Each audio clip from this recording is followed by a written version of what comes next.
Welcome back, Chaos Crew. I'm your host, Jamie, and today we have a very special guest with us. We are welcoming on Rob DiMedio. Some of you might know him as My Weight is History on Instagram. Basically, if you know him, you love him. And Rob and I have had so many conversations over the years. It makes sense that he would be my very first guest. So, per usual, grab your coffee, get cozy. We're going to have some real caffeinated convos.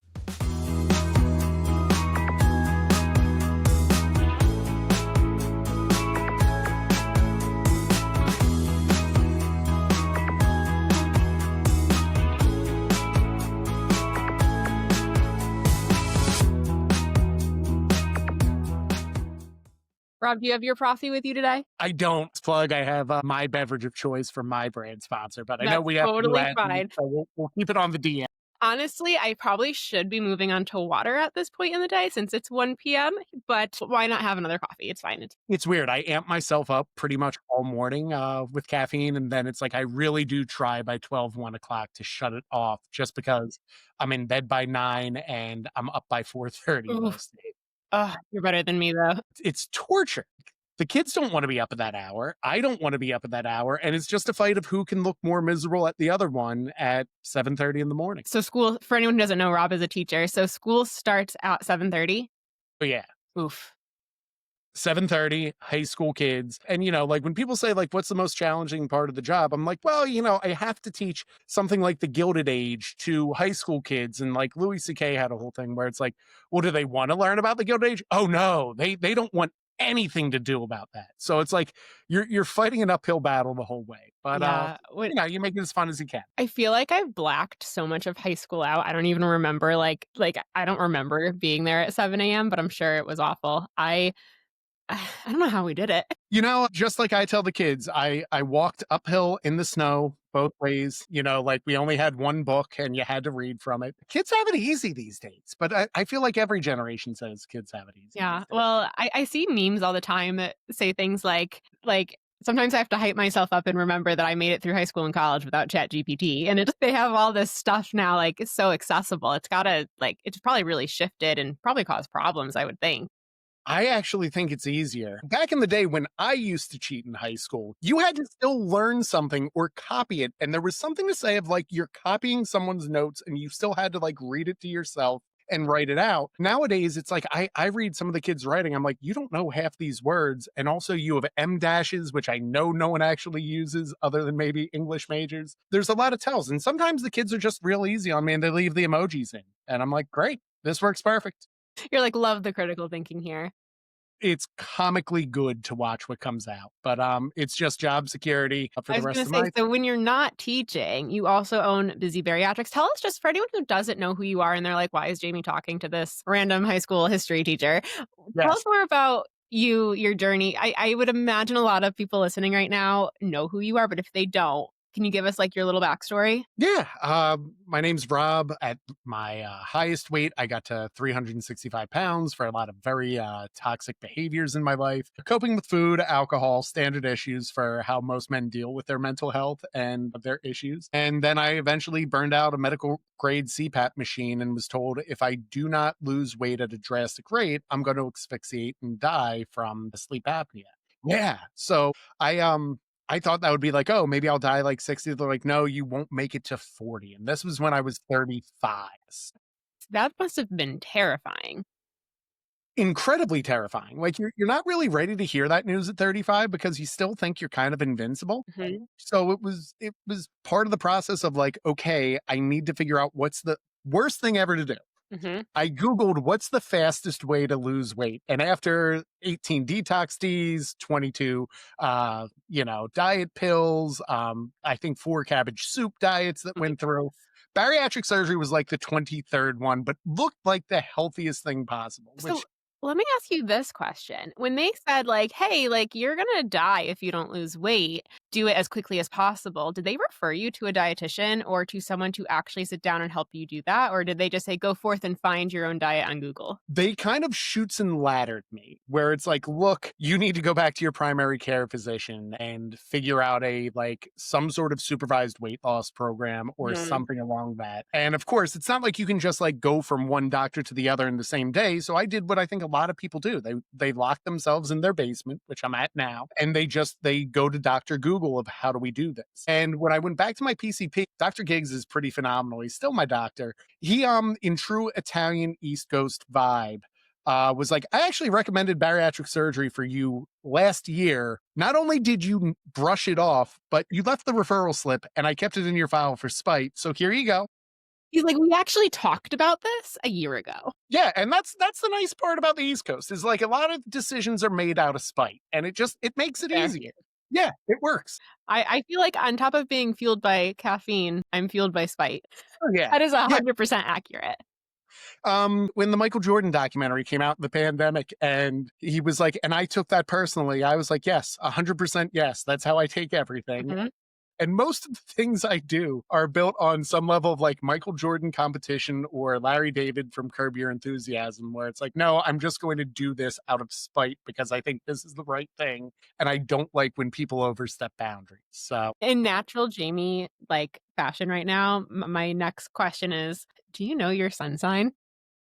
no, When's your birthday? February 15th. Okay, I think you're an Aquarius. Zodiac. Yeah. Yeah. Yeah, yeah. Yeah, I'm an Aquarius. Okay, interesting. Huh. No, usually this is so not, like, weight loss surgery related, but I always bring up These are astrology. the good things. Weight loss surgery is the most boring part of anyone's No, bariatric. literally, it's like the most losing weight is the most boring thing about you, I stand by that, but, the spite piece of it, like, the Capricorn in me relates to that very much, usually not all the time, but a lot of times Aquariuses are much more, like, go with the flow, like, so it's just interesting. At some point I am the flow.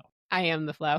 I love that. Love it, love it, love it. So you ended up what year did you have weight loss surgery? Not to go back to the boring part, but just so people can get that out of the way. Yeah, we should probably cover that. Long story That's so short, we can get to the fun stuff. yeah, exactly. We want to go into sun signs and all the fun. 2020 had bariatric surgery, got approved on February 15th, I want to say, of 2020. And then they gave me the note of like, hey, you're approved, but we have no idea if we'll ever do surgery on you with what's going on in the world. So I was really lucky. My program, you met with a registered dietitian right off the bat when you started. And I started in like September, and they were very big. Of the surgeon I met said, if you need this surgery to make yourself throw up to stop eating, you need a psychologist, Mm, not a surgeon.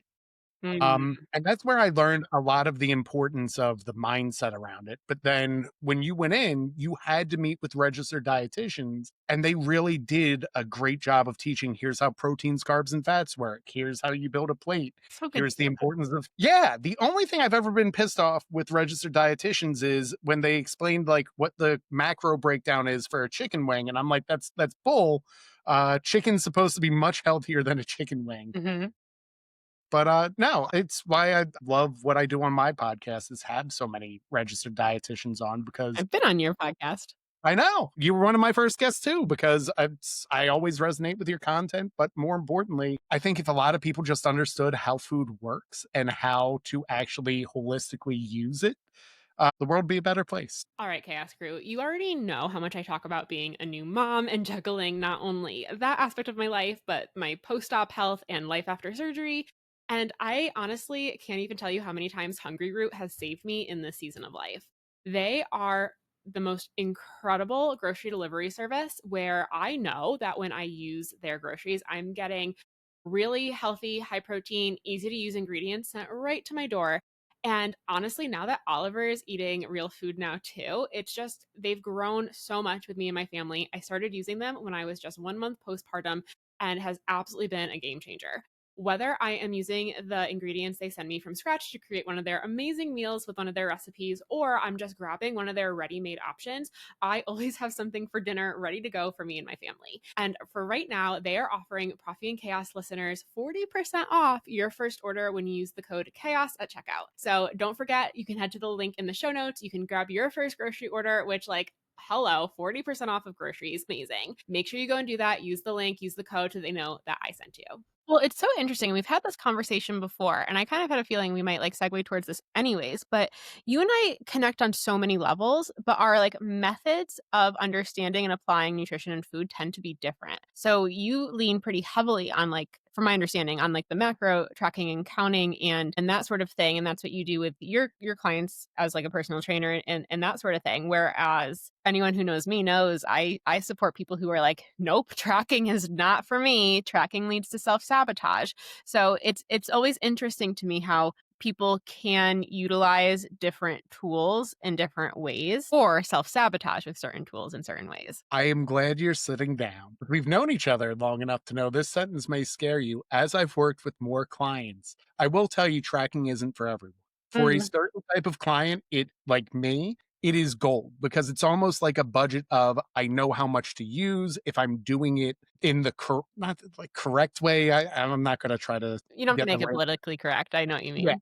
But, like, if you get an idea and you're saying, like, "Hey, this is about the range I'm eating. This is what makes me feel full," it can be really empowering. I have seen so many people from coaching and in the community misuse it, not track properly, have a perfect tracker, but Mhm, not really do it, eat past their macros because 'cause they're saying, "Hey, I'm supposed to eat 2,400, but I'm full at 900." mhm, But I think as I get further on and older, you realize there's so many other ways to do it that work. mhm. That I'm not as heavy or as hell-bent as I used to be on tracking. So I think what you mean to say, Rob, is I was Yeah, right. clean that up. I'm right. Yeah. Ah, man. Well, this has been lovely, everyone. This episode isn't gonna air, but, Well, here's the thing, and I try and clarify this with so many people because so many people come to me and they think that tracking their calories is the only answer because it's the only solution that's been handed to people for so many years, both before and after weight loss surgery. Before surgery, you're told, well, use MyFitnessPal, track your calories, track your macros, log your food. And it becomes such a heavy association with the number. While here's the thing, having that calorie awareness, macro awareness education and critical thinking is so important. And that's a big part of what I do with my clients. But what I have found, at least with the particular type of bariatric patient I tend to work with, again, I work with people who are very similar to me, it causes such obsession. And one of the things I see all the time is people come to me like, well, I'm tracking everything, I'm doing everything right and I'm not losing weight. Couple things here. What does doing everything right mean? Are you tracking, are you way under eating and eating 800 calories? Because that's what some old school surgeon told you to do. And then at night you're snacking, sneaking food, or binging. Are you actually weighing every single gram? Is your calorie macro goal actually appropriate? One of the things I see a lot too, and I'm sure you see this, is people will have weight loss surgery, end up eating 800 to 1,000 calories a day for like a year or two, and then suddenly start to eat more, which is what happens. You should not be living on that. newsflash, and people are still shocked when that happens. Yep. And then put some weight back on, go back to tracking, but then sometimes they'll put their info in a generic calorie or macro counter and it'll say based on your height and weight, you need 2,400 calories to get into a deficit. Theoretically, yes, if you were eating above that before, but because you were eating in such a huge deficit for so long, even if theoretically that should put you in a deficit, puts you in a surplus. So generic calorie counters online are not going to get you into a deficit. So people are using these either way under or way over like goals. And they're like, well, why am I not losing weight? And then on the other hand, are we weighing every single gram? So is the goal even appropriate? And then is the follow through happening? And those things together can cause such an obsession. I'm sure that's probably what you've seen in some of your clients who it doesn't work for. It's like, I'm obsessed with the numbers and the self sabotage comes in. 100%. And I think when, I do a lot more of my tracking, I think we both agree the law of thermodynamics cannot be broken. Like at the end of the day, that is the science of everything when it comes to like burning calories and moving everything else. And I say that all the time too. Like you do 100% have to be in a calorie deficit to lose weight. It's just the way it works. However, I don't know that every person needs to know the number in order to achieve that deficit. Because what I see a lot of the time happening, and I don't know if you see this too, but I'll see people say, okay, here's my calorie goal, right? Whatever it is. Maybe it's 800, maybe it's 1,200, maybe it's 1,500 calories. And they end up saying, okay, well, I'm afraid I'm going to run out of these calories by the end of the day. So let me have a protein shake for breakfast. And let me have a Dan and Light and Fit yogurt for, my mid-morning snack. And let me have my 3 perfect meal prep. cucumbers for lunch. Huh? 3 cucumbers for lunch. Literally, or like not even a lunch. It's a chomp stick and a Built Bar. It's like, well, that's not a meal. But then it's like, okay, well, I'm hitting my protein, I'm hitting my macro goals, which again, we don't even know if they're appropriate for you. And then by the time you get home, you're starving. So you're either snacking, grazing, binging, or it falls through. Or this is something that I always struggled with tracking is even if I was full and I wasn't hungry at the end of the day, if I had calories left, it would make me feel like I should eat them or like, oh, well, I can eat them. So it totally skewed my whole relationship with food in so many ways. So I see a lot of overthinking, under eating, not eating whole food sources because you're trying to save your calories by having food like sources with, protein bars or protein, whatever. And then people are left hungry, not satisfied, and then they self-sabotage. At least in my experience, that tends to be the cycle I see people in. I think you're pretty much on with that, where I think tracking can really help when you're working with a client one-on-one. It does help me see the habits, patterns, behaviors, and a lot of what you said right there. Mhm, If I notice this tracker looks perfect Monday to Thursday, but Friday it looks like lunch they stop tracking, and then mhm, Sunday afternoon they come back. It really does help me almost read the tea leaves more to mhm. figure out what's going on. Like, walk me through Saturday. Walk me through, like, it seems like your tracker shuts off at 6 p.m. Like, unless it's a union tracker, like, you got hard hours, you're never eating anything, or it's like, it's weird. Like, when I look at, 2 dozen clients a week, I'm like, wow, we just got through Halloween and nobody had any Halloween candy. It at least opens up the conversation for me of more so what I'm not seeing so much as what I am seeing, and then start to open up the conversation of like, what does your day want to look like and what your goal Mhm. has to look like.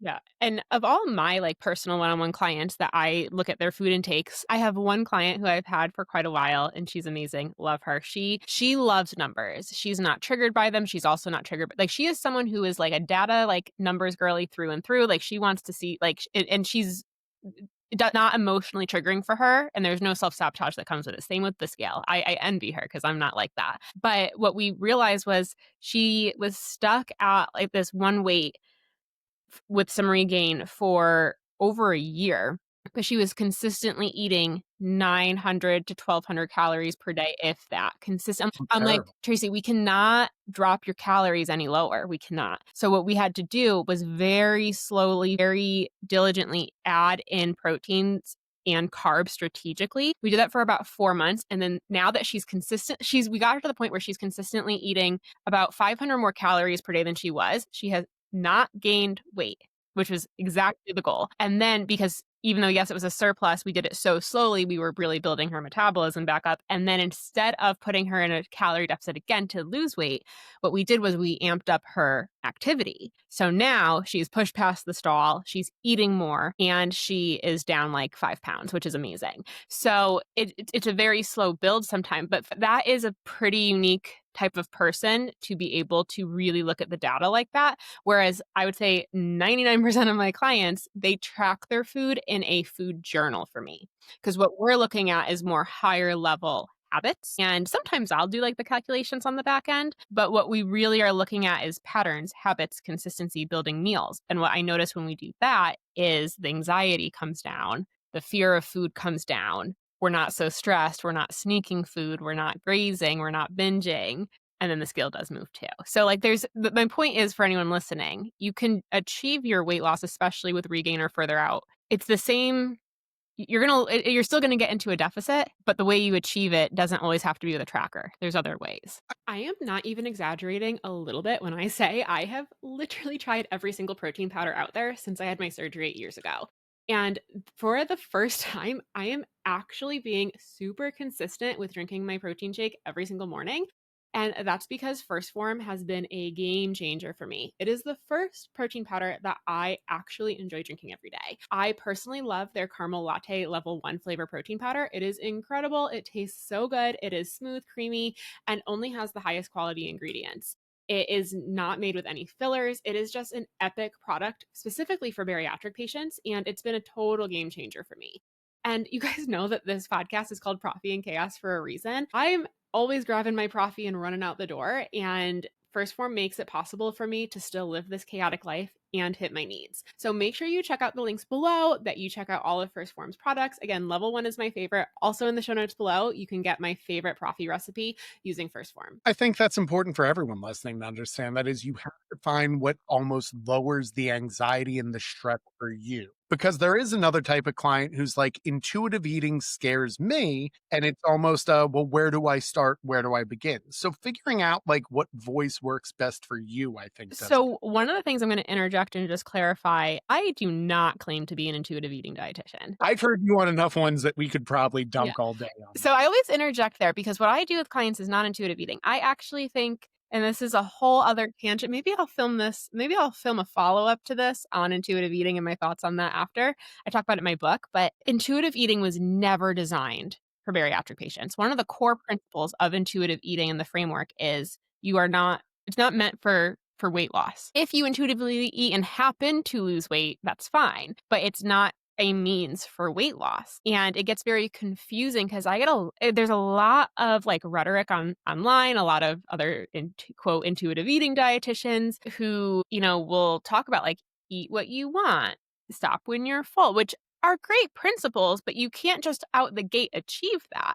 So then you go I did that through my 20s and I got to 365 pounds. Right. So again, there are parts of that whole framework that I really do believe in, like listening to your body, eating when you're hungry, stopping when you're full. But I like to use the term intentional eating for bariatric patients because we can, have the food we really want. Like for me, my thing is always cookies. Like I can have the cookies, but I'm going to put them on a plate and maybe have a yogurt on the side for some protein and have some boundaries around how I have it. Because to this day, if I'm going to quote intuitively eat cookies, the whole sleeve's going to be gone. It's just the way it is. So I get that a lot of people assume my approach is intuitive eating because I'm not heavy on the tracking or, of course, the like diet culture.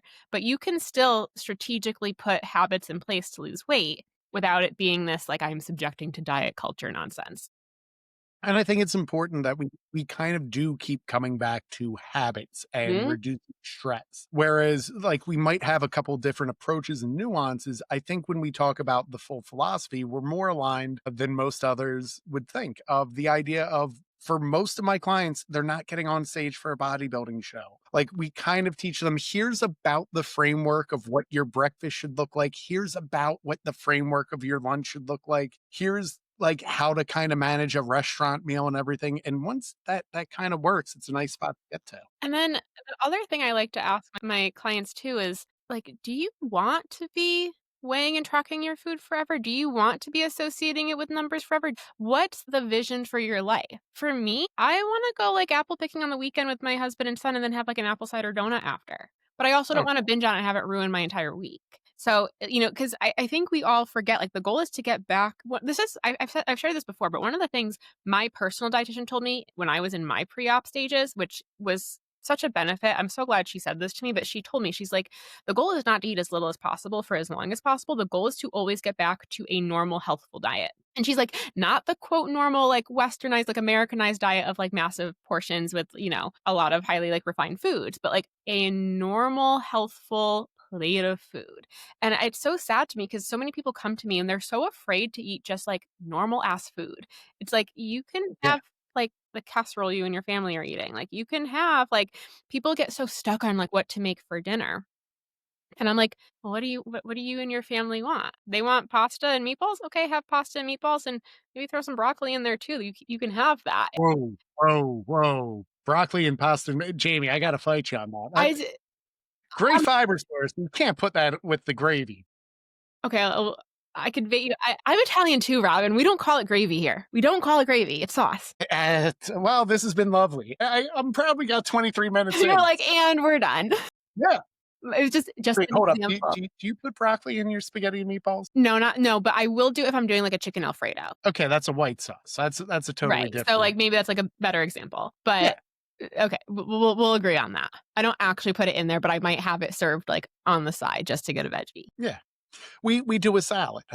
Yes. And you find your way to work. But I think something that I wish more people understood too was what's good for a bariatric patient is good for most family members, especially as you get into maintenance of what It's the portion. It's funny, I did this little series on my stories or my Instagram feed last year when Oliver, my son, he's 17 months now, which is crazy, but last year this time we were starting to do food and baby-led weaning, and it was really great for me to approach nutrition from that childhood nutrition standpoint because that was something I haven't really visited since my schooling, but I did this whole series on Instagram of what's good for baby is good for you too. And like I would talk about the foods I was choosing to introduce, like black beans and avocado and sweet potato, and like all the actual nutrients and benefits in there, talking about iron sources in food and talking about all these things that we forget about. And I'm like, it's really good for him. It's good for us too. I think I've really gotten even better lately at creating balanced meals because for myself, I'll whip myself up a scrambled egg and some toast. I don't care. I need my son to eat like an actual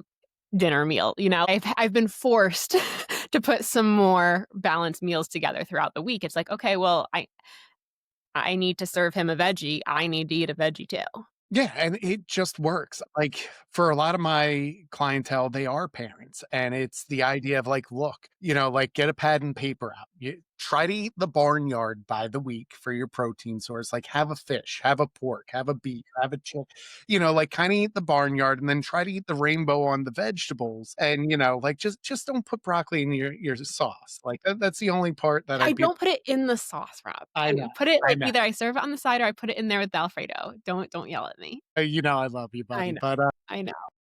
But that's the point is, like, I had to do a lot of the cooking in our house just from how our family schedule worked early off of bariatric surgery, and that's kind of how I mapped out my meals for everything, but we also had the understanding of, like, look, I love Just Bar chicken nuggets. I don't try to use them as a meal source because I always save it as, like, the ace in the hole. If someone doesn't like what we're having as a perfectly portioned meal at our house, it's like, "Yo, the Just Bar nuggets are in the freezer. Yeah, I see. Go make some So and we do what you." definitely use the like low carb chicken nuggets as a go-to protein source when I'm out of ideas, but you're right, they are always in the backup in the freezer. I'm very fortunate for a 17-month-old. Oliver loves the foods that we eat, like the more flavor the better type of thing. So I don't always have to pull out the chicken nuggies, but they are always there. And to be honest, sometimes that's what I want too.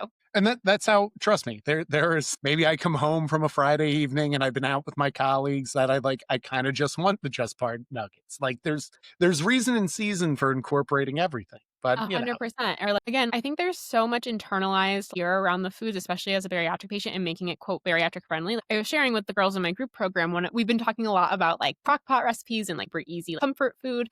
And this last week, we've all been fighting cold and sinus infection over here, like 'tis the season. And I found this recipe on Pinterest and it was a kielbasa and potato soup. And I would never think to make that, but like it was like the heartiest, most delicious soup. Yeah, there was a little bit of fat in it and cream and stuff, but I sauteed the garlic and the carrots and the celery. We had the kielbasa was in there. Oliver loved it. There was potato. Like it was hearty and warm and delicious and so filling. Because I had that actually had some fat in it, that actually had some carbs in it. I know we're having something with heavy cream in it, or we're having, God forbid, a potato, but that kept me so satisfied. So I went to bed, like, I didn't feel the need to go look for, snacks or get my fix after. It's like, and I served it with bread and butter. We dipped the bread in it. And I think people are like, oh my God. But it all stems from also, unfortunately, a lot of surgery centers are like, well, you can't have bread for life. You can't have this. So people don't even think that they should. One of the biggest things I talk to my clients about is the fact that surgery, as much as it is physical, is also super mental and emotional. We can have our stomachs removed, bypassed, whatever, but we cannot bypass or remove the parts of our head that need work. And this is why I am constantly referring people to find a bariatric therapist. This is an incredible platform created by my friend and colleague, Ashlyn Douglas Barnes. She is a licensed bariatric therapist. She had weight loss surgery herself. And it is so incredible what she has put together. It is a free directory. It costs you literally nothing. And you can find licensed bariatric specific therapists licensed in your state. So make sure you check it out. As a dietitian, I help you with the food, but we always need to be incorporating the interdisciplinary team so that you get the well-rounded support you need. Check it out below and let us know your thoughts. What ends up happening, or at least this is what I see, is people don't incorporate that into their meal plan or like their prep or whatever they're going to cook in any way because it's quote bad. So they avoid it entirely, are left with such minimal options, don't know what to cook, don't have any solid meal, and then end up grabbing 3 Built Bars instead.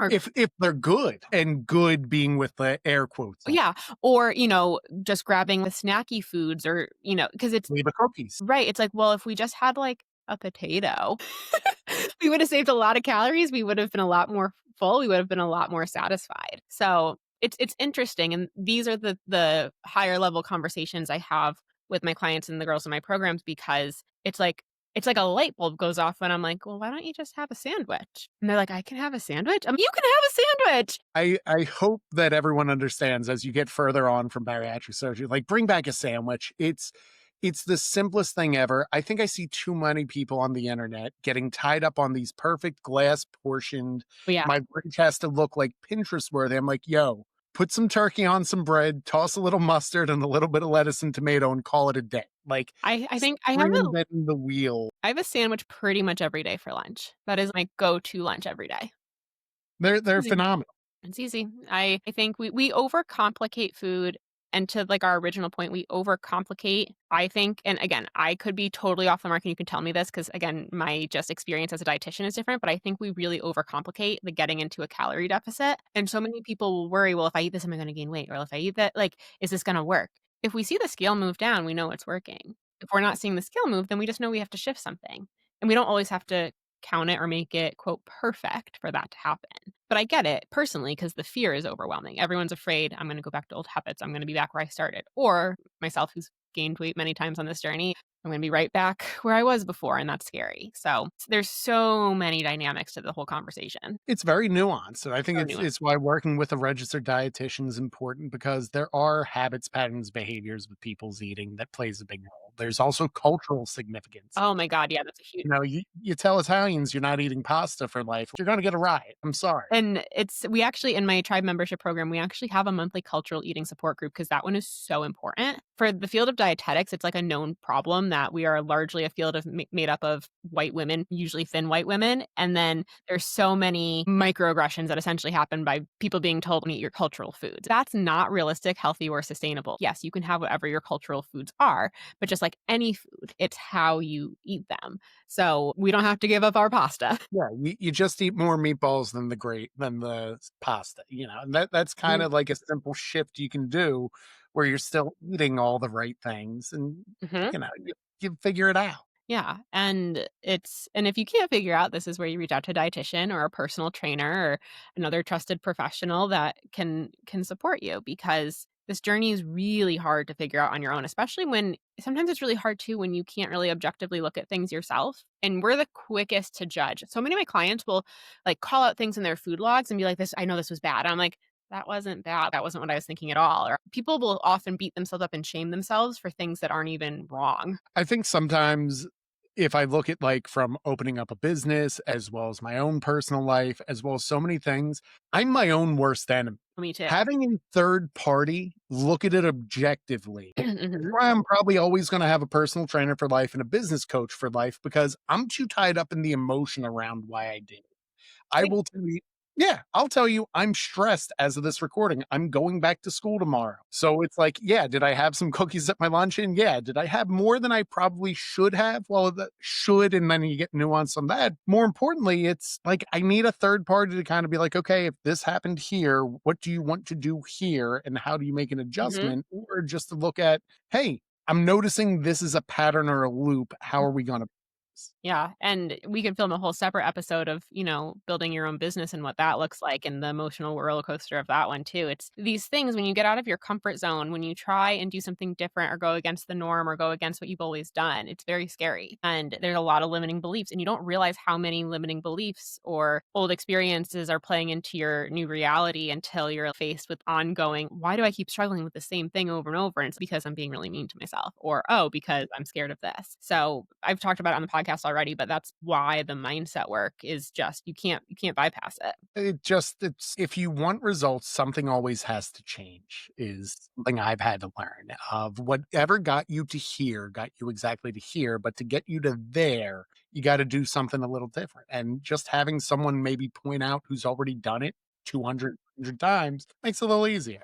And too often, instead of saying, okay, well, let me get help or let me get support or let me figure out a new way of doing this, people are like, well, let me go back to what worked 3 years ago.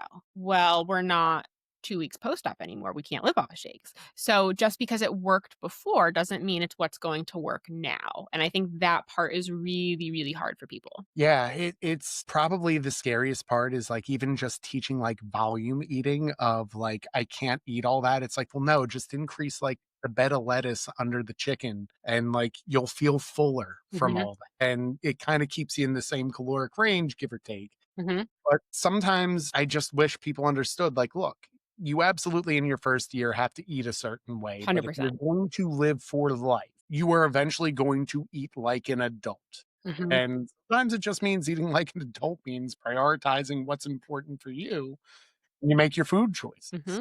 I filmed another episode basically on like, what the hell am I going to make for dinner? It's a never ending like adult problem. It's not the bariatric problem. It's not the weight loss problem. We're just grown ups trying to figure it out. And it's like the never ending question is like, well, what are we going to have for dinner tonight? That is just a grown up problem. I may give you anxiety on this, but I actually map out 6 months worth of meals in advance. Like, I am having heart palpitations thinking of that. I know. I know. I try to see how much I can, like, get your heart to, like, go spiking from this. I don't know. I usually know because for my grocery shopping, I map out like 3 different meals, and then we figure we have leftovers with each of those meals, and then usually like Friday or Saturday, if we don't go out, it's like a pizza. Like that's my week because I cannot.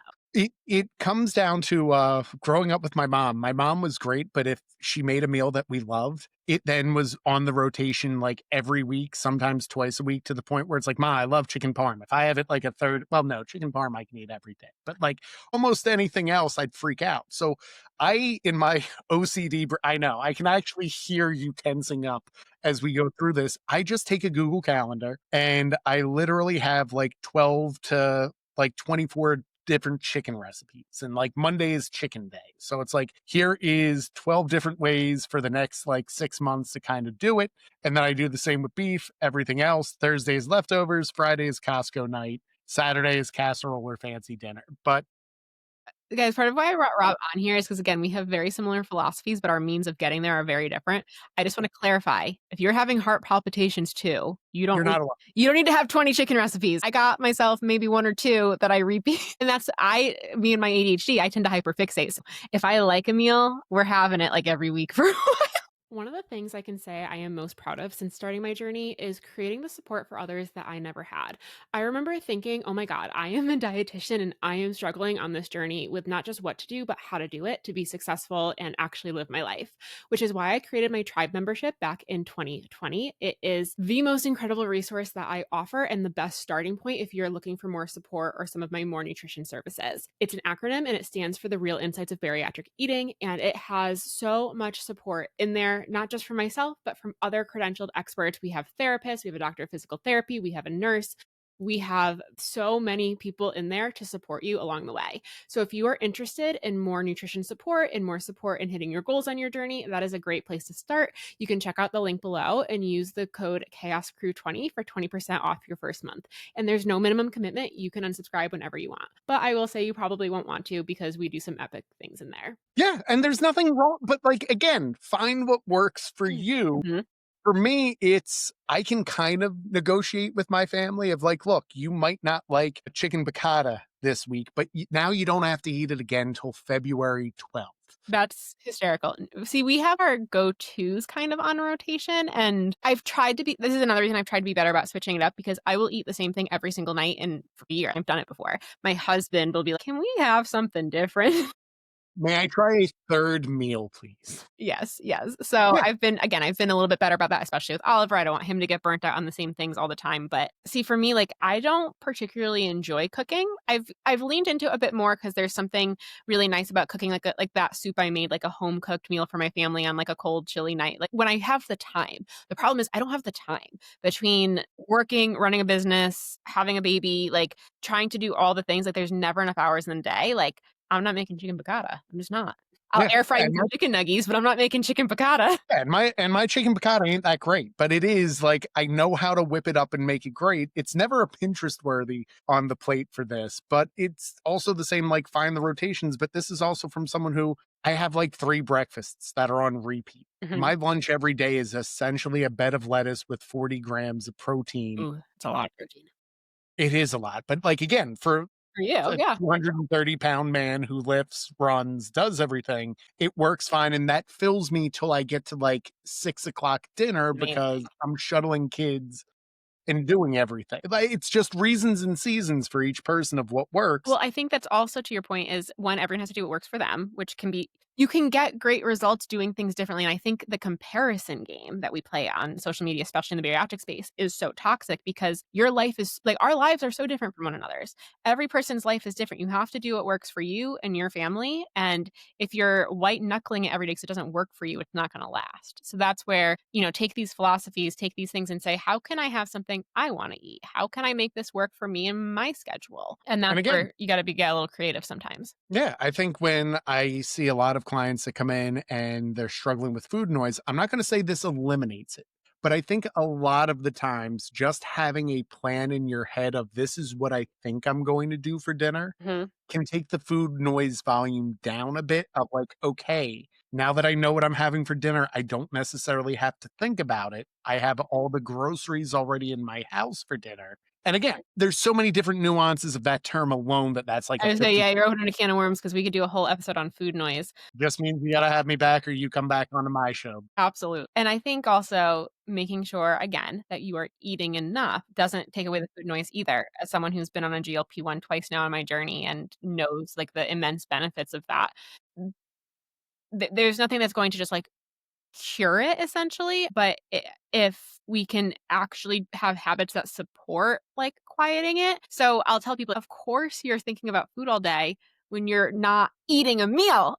Yeah, and that It's not that you're a food addict who can't stop thinking about food. Yeah, you got food noises and you have the disease of obesity, but you're also not eating a meal. If you ate a sandwich, maybe you wouldn't be obsessing about food. It's such a catch-22. And again, it all goes back to the mindset of it. absolutely, and especially for our clients who are on GLP-1s, I think it's done phenomenal work, but it also does help, like, you should probably try to eat some meals Mhm. before we go to theirs.